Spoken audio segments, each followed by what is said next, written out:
에스겔 성전의 청량, 새 성전의 이상을 받은 시기와 장소, 새 성전의 이상을 받은 시기, 사로잡힌 지 25년 이후 성이 함락된 후 14년 정월 10일, 에스겔 선지자가 새 성전의 이상을 받은 때는 사로잡힌 지 25년 이후 성이 함락된 후 14년 정월 10일이었습니다. 에스겔 40장 1절. 이때는 제2차 바벨론 포로로 끌려간 주전 597년으로부터 햇수로 25년, 예루살렘 성이 함락된 주전 586년으로부터 햇수로 14년이 된 주전 573년을 가리킵니다. 에스겔보다 먼저 제1차 주전 605년으로 끌려온 사람들에게 33년이나 지난 때였고, 그래서 귀향의 꿈이 사라지고 미래를 예측할 수 없는 가장 암울한 시기였습니다.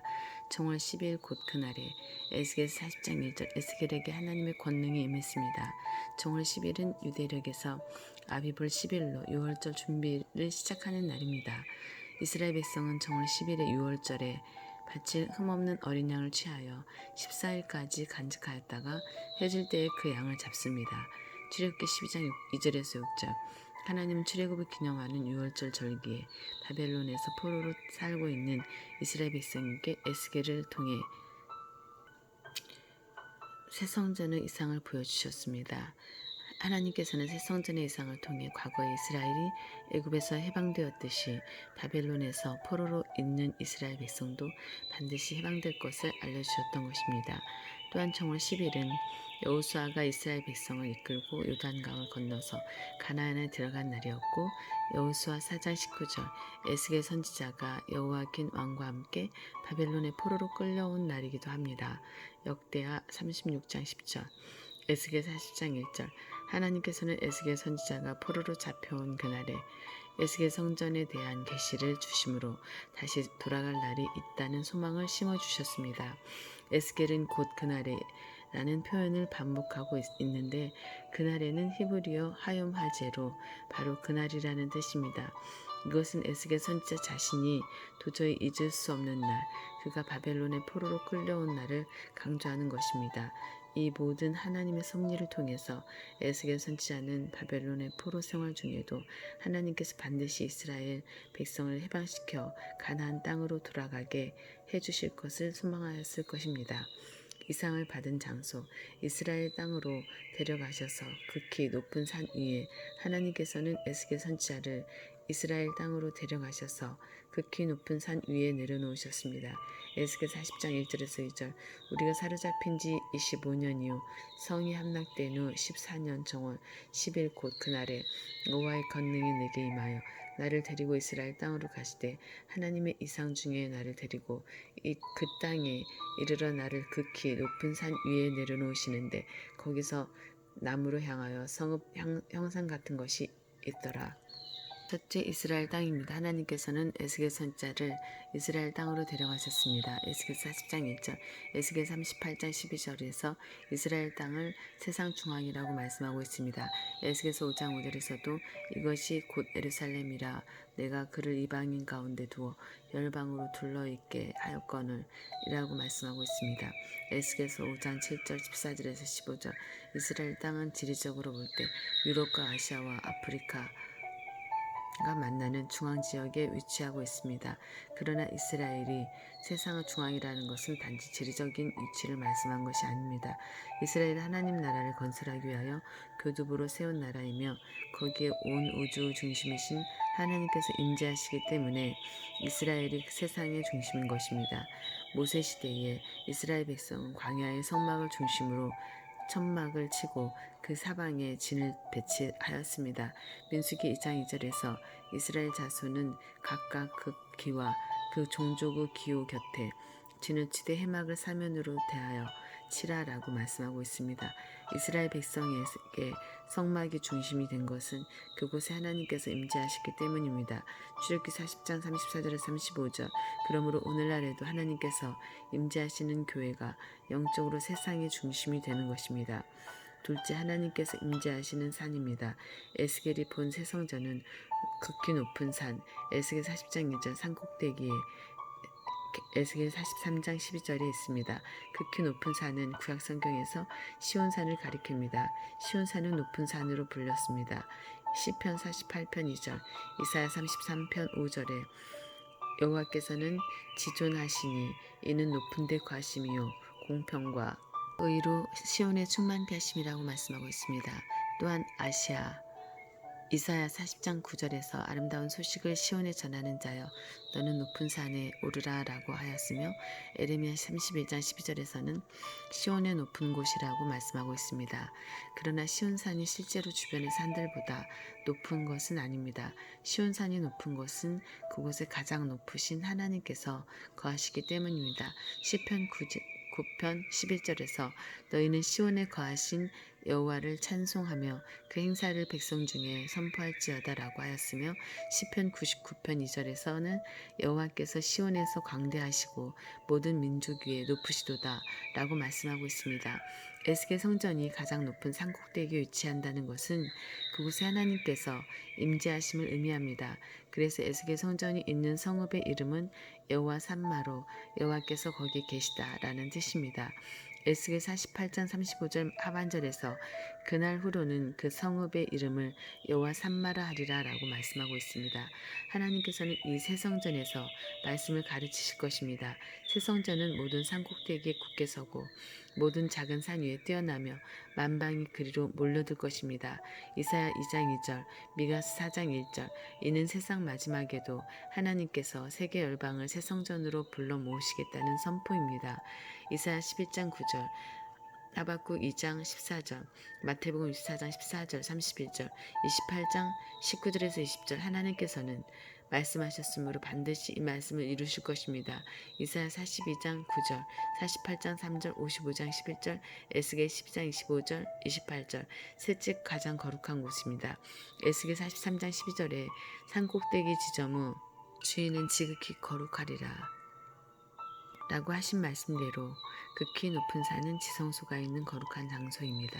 그곳은 거룩하신 하나님의 절대 통치 영역입니다. 하나님께서 가장 거룩하신 분이므로 하나님께서 임재하시는 산은 가장 거룩한 산입니다. 시편 2편 6절에서 내가 나의 왕을 내 거룩한 산 시온에 세웠다 하시리로다 라고 말씀하고 있습니다. 시편 24편 3절, 48장 1절, 이사야 57장 13절에서 15절, 에스겔 20장 40절에서도 내 거룩한 산 곧 이스라엘의 높은 산이라고 말씀하고 있습니다. 에스겔 성전의 실체인 거룩한 성, 새 예루살렘 역시 크고 높은 산으로 올라가야만 볼 수 있습니다. 계시록 21장 10절, 넷째 하나님의 말씀이 나오는 곳입니다. 이사야 선지자는 모든 산 위에 우뚝 서 있는 그곳 시온 예루살렘에서 하나님의 말씀이 나오고 만방이 그리로 모여든다고 예언하였습니다. 이사야서 2장 2절에 3절, 이사야 2장 2절 하반절에서 만방이 그리로 모여들 것이라 라고 했는데 모여들 것이라에 쓰인 히브리어 나하루는 시냇물이 바다로 흘러 들어가는 것을 표현하는 단어입니다. 이는 물이 바다로 계속해서 흘러오듯이 만방이 새 성전으로 계속 몰려올 것을 나타내는 것입니다. 이사야 2장 2절 표준 세번역 마지막 때에 주님의 성전이 서 있는 산이 모든 산 가운데에서 으뜸가는 산이 될 것이며 모든 언덕보다 높이 솟을 것이며 모든 민족이 물밀듯 그리로 모여들 것이다. 이때 많은 백성이 오면서 오라 우리가 여호와의 산에 오르며 야곱의 하나님의 전에 이르자라고 권한다고 말씀하고 있습니다. 이사야서 2장 3절 여기 오라는 히브리어로 가다 오다 걷다라는 뜻을 가진 할라크의 명령형으로 새 성전에 올라가자는 강력한 촉구입니다. 오늘날 성도들도 하나님의 새 성전의 역사를 깨닫고 열방의 말씀을 강력하게 전하며 함께 새 성전에 올라가자고 촉구해야 하겠습니다. 스가랴 8장 20절에서 23절, 이사야 2장 3절 표준 세번역 백성들이 오면서 이르기를 자 가자 우리 모두 주님의 산으로 올라가자. 야곱의 하나님이 계신 성전으로 어서 올라가자. 주님께서 우리에게 주님의 길을 가르치실 것이니 주님께서 가르치시는 길을 따르자 할 것이다. 율법이 시온에서 나오며 주의 말씀이 예루살렘에서 나온다. 에스겔 선지자가 보니 극히 높은 산 위에서 남쪽을 향하여 성읍 형상 같은 것이 있었습니다. 에스겔 40장 2절 그는 환상 가운데 극히 높은 한 산에 도착하여 그 남쪽으로 펼쳐지는 한 성읍을 본 것입니다. 여기 형상은 히브리어 미브네로 건축물, 구조라는 뜻입니다. 에스겔이 본 성전은 단순히 한 건물이 아니라 성읍 형상을 하고 있는 도성화된 성전이었습니다. 즉 성전과 도성이 하나로 연결된 성읍이었습니다. 거룩한 것과 속된 것의 구분. 에스겔 선지자가 극히 높은 산 위에 오르자 녹같이 빛난 사람의 손에 삼줄과 청량하는 장대를 가지고 문에 서 있었습니다. 에스겔서 40장 3절 삼줄은 긴 공간을 측정하는 도구로 주로 땅의 길이를 잴 때 사용하였습니다. 스가랴서 2장 1절에서 2절 또한 청량하는 장대는 비교적 짧은 공간을 재는 도구로 대체로 성전의 벽이나 담의 길이 등을 잴 때 사용하였습니다. 장대는 히브리어 카네로 70인경에서 칼라모스로 번역되었는데 요한계시록에서는 청량의 도구로 사용하는 갈대를 의미합니다. 계시록 11장 1절, 21장 15절에서 16절, 스가랴서나 요한계시록 모두 이 단어를 단순히 길이를 재는 것 이상의 종말적인 의미로 사용하는 것을 볼 때 에스겔 성전의 청량 역시 영적이고 거룩한 목적을 위한 것임을 알 수 있습니다. 에스겔 43장 10절에서는 인자야 너는 이 전을 이스라엘 족속에게 보여서 그들로 자기의 죄악을 부끄러워하고 그 형상을 측량하게 하라 라고 말씀하고 있습니다. 여기 형상은 히브리어 토크니트로 측량, 측정, 치수라는 뜻입니다. 이는 1차적으로는 성전의 치수를 청량하는 것이지만 더 나아가 이스라엘 족속의 죄악을 청량의 대상으로 삼고 있습니다. 그래서 요한계시록 11장 1절에서는 또 내게 지팡이 같은 갈대를 주며 말하기를 일어나서 하나님의 성전과 제단과 그 안에서 경배하는 자들을 청량하되 라고 말씀하고 있습니다. 에스겔서 42장 15절에서 20절에서는 성전의 사면 바깥 담을 청량하는 내용이 나오는데 그 담은 거룩한 것과 속된 것을 구별하는 것이더라 라고 말씀하고 있습니다. 에스겔 44장 23절을 볼 때 청량의 목적은 거룩한 것과 속된 것을 완전히 구별하는 것입니다. 에스겔 44장 23절 내 백성에게 거룩한 것과 속된 것의 구별을 가르치며 부정한 것과 부정한 것을 분별하게 할 것이며 에스겔 성전의 구조는 담과 벽 그리고 문과 방이 주를 이루고 있는데 이것들은 모두 거룩과 관계가 있습니다. 담과 벽은 거룩한 것과 속된 것을 구분하게 하는 에스겔 성전의 목적을 뒷받침합니다. 담과 벽을 두르는 것은 성전을 외부와 완전히 차단하여 그 거룩함을 철저히 지키기 위함입니다. 에스겔 성전에서 벽을 뜻하는 히브리어는 가데르, 호마, 아일, 키르 네 가지 단어가 있습니다. 한글 개역 성경에서는 이를 벽, 담, 문벽 등으로 일관성 없이 번역하였지만 각 단어는 그 의미에 약간의 차이가 있습니다. 먼저 가데르와 호마는 각각 담장과 성벽을 가리키는 표현입니다.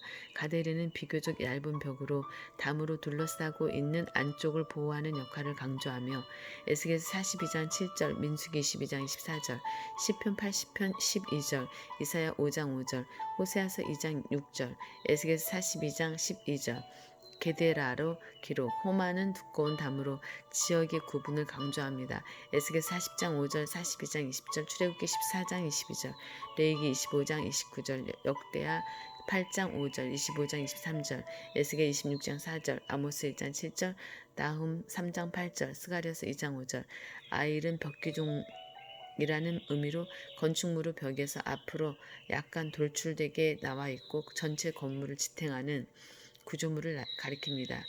에스겔 40장 9절, 10절, 14절, 16절, 21절, 24절, 26절, 29절, 31절, 33, 34, 36, 37, 38, 48, 49, 41장 1절, 3절. 한글 개역성경은 에스겔 40장 14절을 그가 또 현관을 청량하니 광이 20척이요 현관 사면에 뜰이 있었으며 라고 번역하였습니다.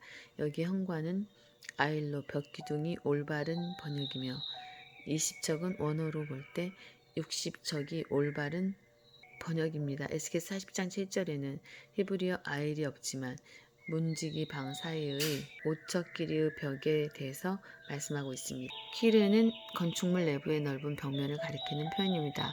에스겔 41장 5절, 6절, 9절, 12절, 13절, 17절, 20, 22, 25, 43장 8절 본서에서는 한국 개역 성경의 번역을 따라가되 필요할 때마다 히브리어 단어를 구별하여 그 의미를 정확하게 해석했습니다.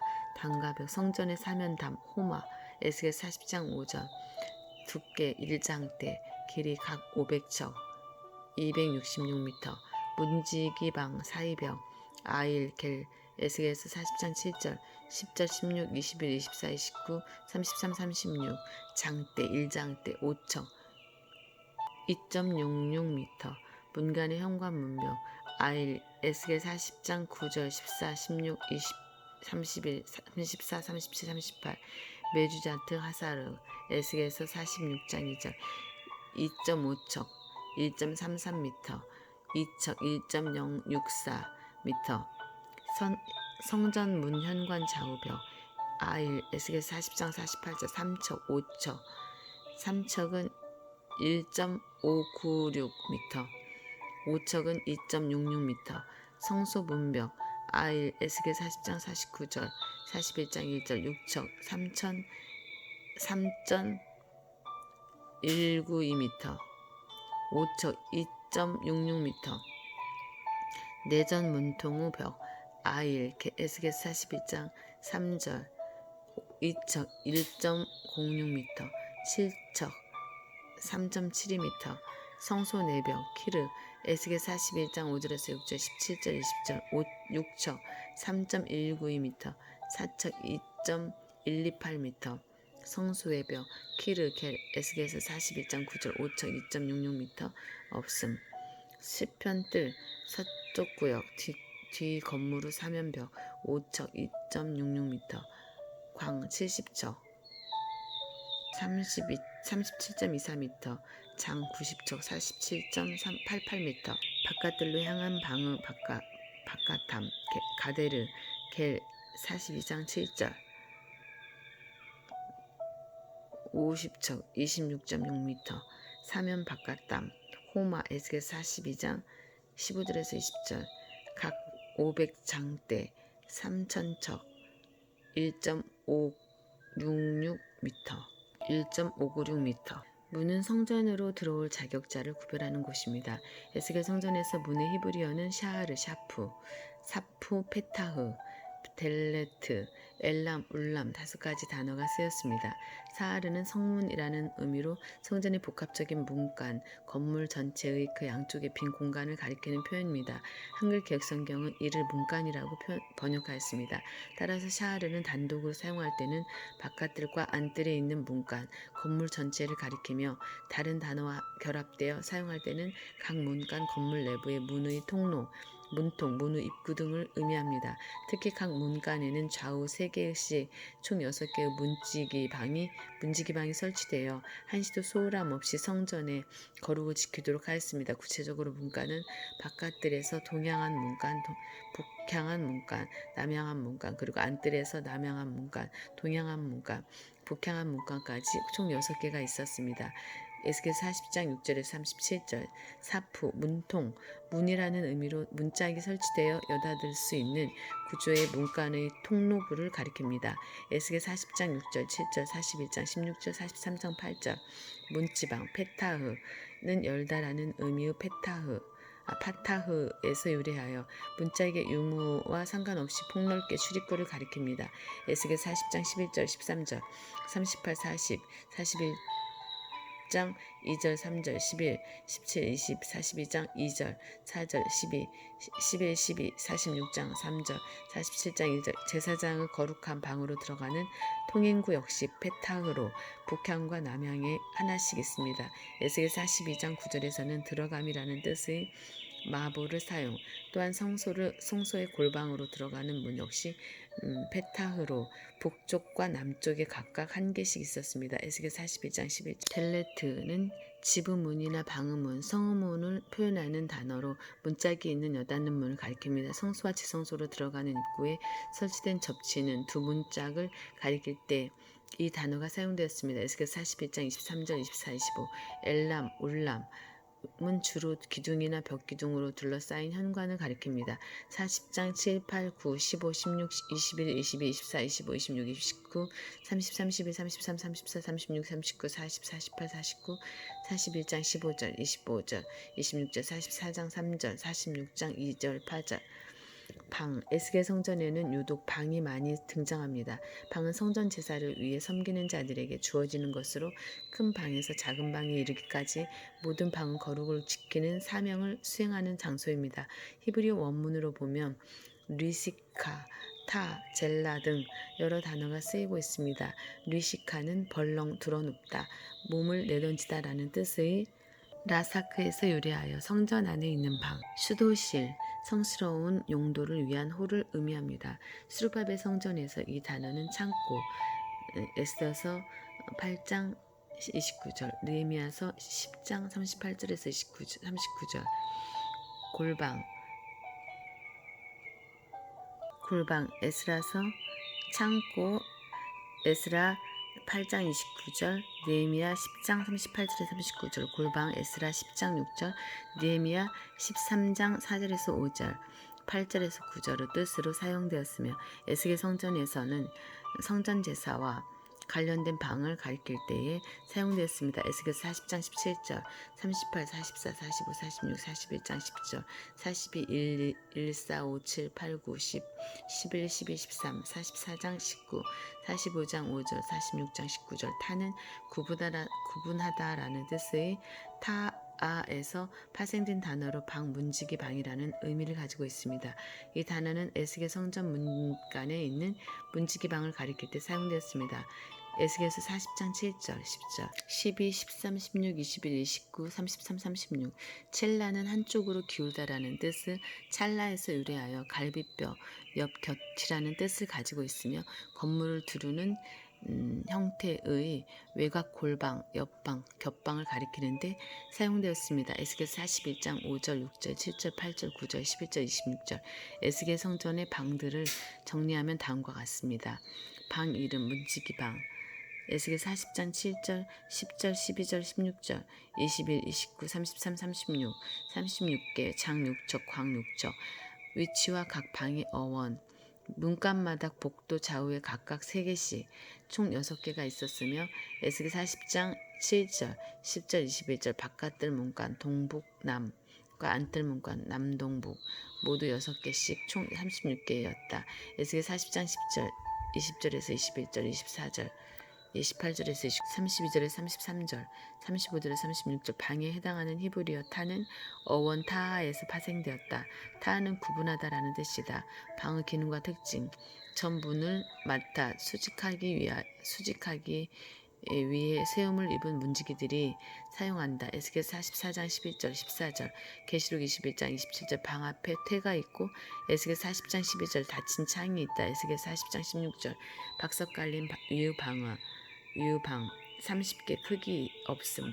에스겔 40장 17절에서 18절 바깥들 3면에 있는 박석 깔린 땅 위에 여러 방들은 모두 30개로 각 문간 후 좌우편에 각각 5개씩 위치했다. 에스겔 40장 17절에서 18절 방에 해당하는 히브리어 류시카는 성전 안에 있는 방 또는 수도실 성스러운 용도를 위한 홀을 의미한다. 어원은 라사크로 벌렁 드러눕다, 몸을 내던지다라는 의미이다. 제사에 사용되는 물건을 보관하거나 일반 백성이 희생 제물을 먹는 장소로 사용했을 것으로 추정된다. 신명기 16장 7절. 방 이름 성전을 수직하는 제사장의 방. 에스겔 40장 44절에서 45절. 한 개, 크기 없음. 안뜰에 위치한 2개의 방 중 복문 곁에 있는 방이며 남으로 향하였다. 에스겔 40장 44절에서 45절 방 둘이 있는데 에스겔 40장 44절 히브리어 리시코트 샤림으로 노래하는 자들의 방들이 있는데 라는 뜻이다. 방에 해당하는 히브리어는 류시카. 제사 과정이 거룩하고 순조롭게 진행될 수 있도록 성전 주변을 살피는 제사장들이 사용했다. 제단을 수직하는 제사장의 방, 한 개, 크기 없음. 에스겔 40장 44절에서 46절 안뜰에 위치한 2개의 방 중 동문 곁에 있는 방이며 북으로 향하였다. 에스겔 40장 46절 성전을 수직하는 제사장의 방과 마찬가지로 노래하는 자들의 방들로도 쓰였다. 방에 해당하는 히브리어는 류시카이다. 제사 드리는 일을 전담했던 제사장들이 사용했다. 번제물을 씻는 방, 한 개, 크기 없음. 에스겔 40장 38절 안뜰 북향한 문벽 앞 바깥들에 있었으며 에스겔 40장 38절 제단에서 드려질 제물을 준비하는 방이다. 곁으로 곁이라는 표현을 볼 때 이 방은 바깥들 북향한 문간보다 안뜰 북향한 문간 가까운 쪽에 있다. 방에 해당하는 히브리어는 류시카이다. 희생 제물을 제단 위에 두기 전에 더러움을 씻는 데 사용된다. 레위기 1장 9절, 13절. 방 이름 골방 90개, 에스겔서 41장 5절에서 11절. 광사척, 장오척, 층이 올라갈수록 넓어짐. 성소와 지성소를 중심으로 동쪽을 제외한 나머지 3면에 30개씩 3층. 에스겔서 41장 5절에서 6절로 되어 있다. 방에 해당하는 히브리어 첼라는 갈비뼈 또는 옆, 곁이라는 뜻으로 영어로 사이드, 챔버, 옆방, 곁방 이다. 어원 찰나는 한쪽으로 기울다라는 뜻이다. 여기서 절뚝거리다라는 뜻이 파생되었다. 단 에스겔 41장 10절의 골방의 히브리어로 첼라가 아니고 류시카이다. 성전에 수종되는 제사장들이 사용했을 것으로 추정된다. 방의 기능과 특징. 제사장들을 거룩한 방 4개, 크게 없음. 에스겔 42장 1절에서 14절. 북편 뜰에는 2개의 제사장들의 방이 있다. 에스겔 42장 1절에서 9절. 방에 해당하는 히브리어는 류시카이다. 하나는 백척, 길이의 골방 앞뜰을 향한 방, 성전 앞을 향한 방이고 다른 하나는 50척 길이의 북편 건물을 향한 방, 바깥뜰로 향한 방이다. 제사장들의 거룩한 방은 3층으로 되어 있으며 1층을 제외하고 툇마루가 둘렀다. 에스겔서 42장 3절에서 5절. 남편 뜰에도 북쪽과 똑같이 100척 길이의 방과 50척 길이의 방이 있다. 에스겔 42장 10절에서 12절. 여호와를 가까이 하는 제사장들이 지성물을 먹고 보관하며 거룩한 의복을 갈아입는 데 사용된다. 에스겔 42장 13절에서 14절. 에스겔 성전 청량에 사용된 단어 척, 구약 성경에서 일반적으로 길이를 재는 단위로 사용된 것은 규빗입니다. 이것은 히브리어로 암마인데 이 단어는 창세기 노아의 방주 규격에서 처음 등장합니다. 창세기 6장 15절에서 그 방주의 제도는 이러하니 장이 300규빗, 광이 50규빗, 고가 30규빗이라고 말씀하고 있습니다. 여기에 사용된 규빗이 히브리어 암마로 쓰였습니다. 규빗은 보통 남자의 팔꿈치 끝에서 가운데 손가락 끝에 이르는 길이를 나타내며 일반적으로 45.6cm를 알려져 있습니다. 참고로 규빗은 라틴어를 음역하는 것으로 히브리어 암마로 라틴어로 번역할 때 사용되었습니다.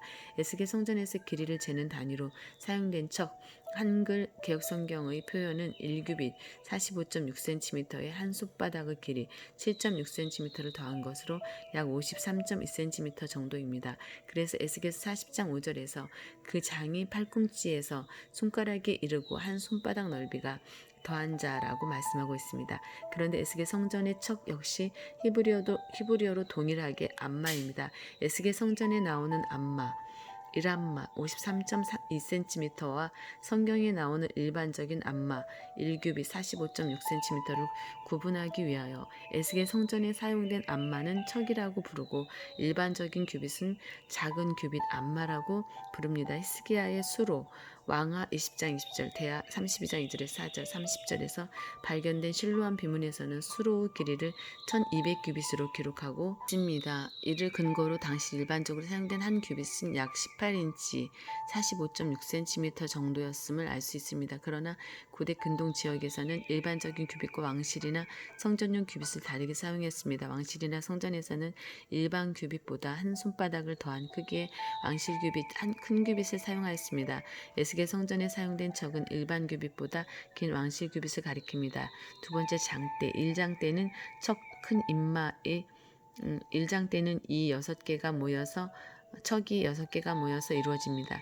에스겔 40장 5절에서 청량하는 장대를 잡았는데 그 장이 팔꿈치에서 손가락에 이르고 한 손바닥 넓이가 더한 자로 6척이라고 말씀하고 있습니다. 1척은 53.2cm이므로 6척 곧 1장대는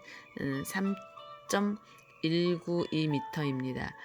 장대는 히브리어 카네로 갈대를 의미합니다. 갈대는 습지나 물가에서 자라는 다년생 풀로 약 3m 이상 길이로 자랍니다. 줄기의 속은 비어있고 일정한 간격마다 마디가 있으며 가볍고 단단합니다. 고대 근동에서는 긴 길이나 높이를 재는 도구로 갈대를 사용했습니다. 종합해 보면 에스겔 성전에 사용된 길이의 단위는 척은 일반 규비 45.6cm보다 더 큰 것 53.2cm로 이것은 영적으로 이전 성전보다 새 성전을 통해 하나님과 그의 백성의 관계가 더욱 풍성하고 완전해질 것임을 나타냅니다.